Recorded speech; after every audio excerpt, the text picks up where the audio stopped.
નમસ્કાર, તમે જોઈ રહ્યા છો ઓસ્કર ગુજરાતી ન્યૂઝ. હું છું ભાવના ચૌહાણ. પરિવારના જણાવ્યા મુજબ મયુરસિંહ પોતાના કાકાનો હાથ પકડીને ગિરનારના પગથિયા ચડી રહ્યો હતો. પરિવારના તમામ સભ્યો ભગવાનના દર્શનની આશા સાથે આગળ વધી રહ્યા હતા, પરંતુ અચાનક જંગલ તરફથી આવેલા સિંહે બાળક પર હુમલો કર્યો. કોઈને કંઈ સમજાય તે પહેલા બાળક પરિવારથી અલગ પડી ગયો. આ દ્રશ્ય જોઈ પરિવારના સભ્યો બૂમાબૂમ કરવા લાગ્યા અને આસપાસના લોકો પણ મદદ માટે દોડી આવ્યા. આ ઘટનાએ યાત્રાધામમાં ભય અને ગભરાટનો માહોલ સર્જી દીધો.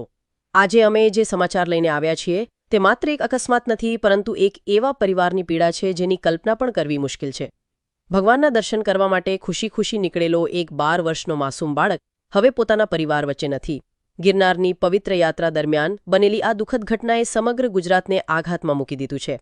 ખેડા જિલ્લાના મહેમદાબાદ તાલુકાના મોદજ ગામના 12 વર્ષીય મયુરસિંહ ચૌહાણ પરિવાર સાથે ગિરનાર દર્શન માટે ગયા હતા, પરંતુ યાત્રા દરમિયાન થયેલા સિંહના હુમલાએ પરિવારની ખુશીઓને પળવારમાં માતમમાં ફેરવી દીધી.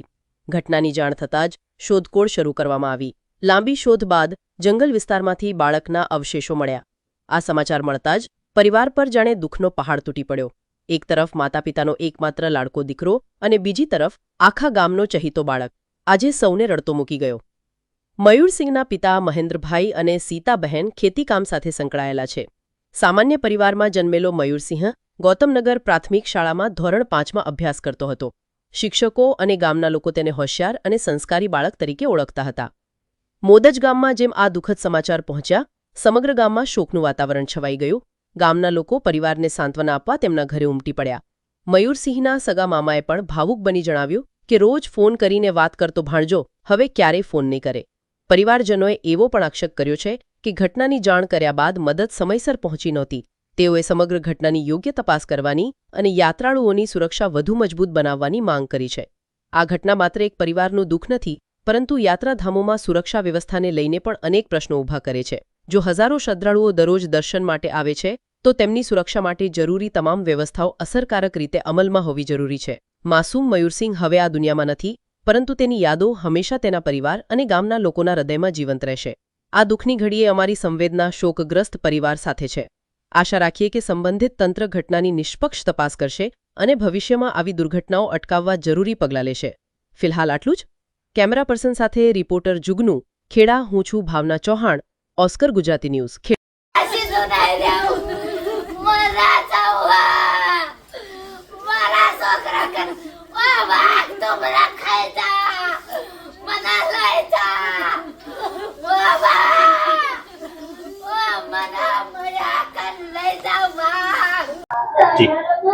મારા છોકરાનું નામ મહેન્દ્રકુમાર શકરાભાઈ ચૌહાણ. એના એકનો એક દીકરો હતો અને એ દીકરો પ્રવાસમાં ગયા, ત્યાં આગળ આવો બનાવ બન્યો જુનાગઢમાં.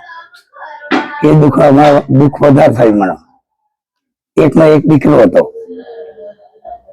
કયા ધોરણમાં ભણતો હતો? 5મા ધોરણમાં. હું 5મામાં આવ્યો હતો. કેવો હતો? સારો હતો ને હસમુખો હતો, ભણવામાં સારો હતો. શું અનુભવ રહ્યા છો? કેવો અનુભવ થાય છે? અનુભવ તો સારો સાહેબ, દુઃખનો.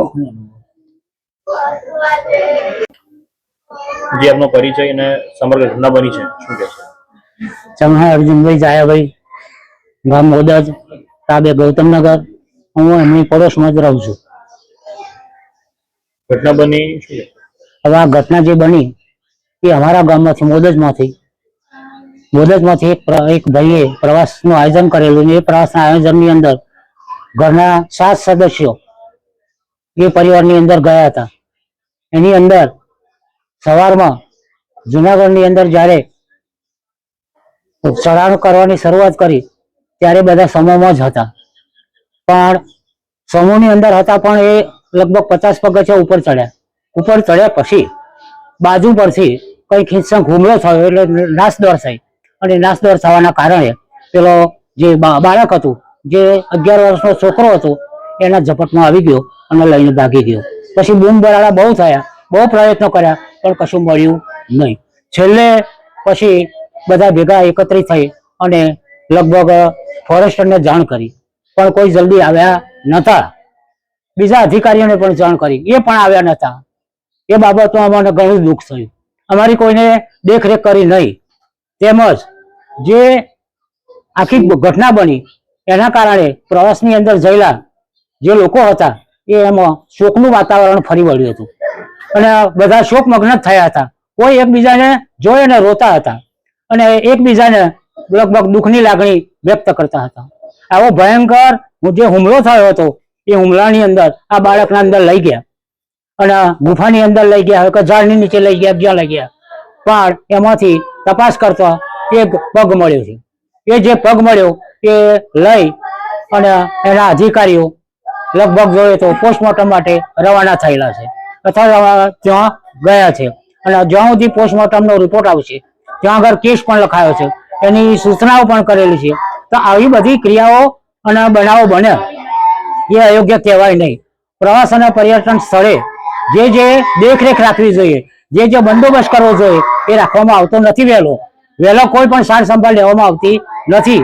એ પણ એક તંત્રની બેદરકારી ગણવામાં આવે છે. અને આના કારણે મારી પાડોશમાંથી રહેતા અમારા કાકાના સ્વજન છે, એમને એક જ દીકરો હતો અને એ પણ ગુમાવ્યો. તો આ આંખનું જેમ રતન ખોવાય એમ એ દીકરાનું પણ રતન ગયું અને શોકમગ્ન વાતાવરણની અંદર એમને એવો પાછળ કોઈ સેવાભાવ કરવા વાળું રહ્યું નહીં.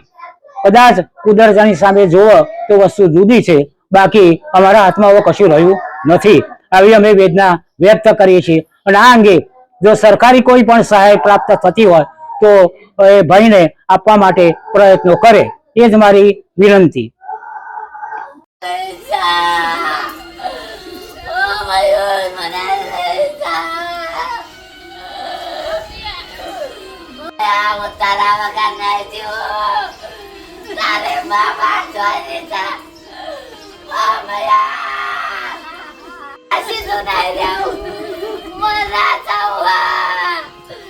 મારા છોકરા કર વાહ તો મને ખાઈ જા, મને લઈ જા.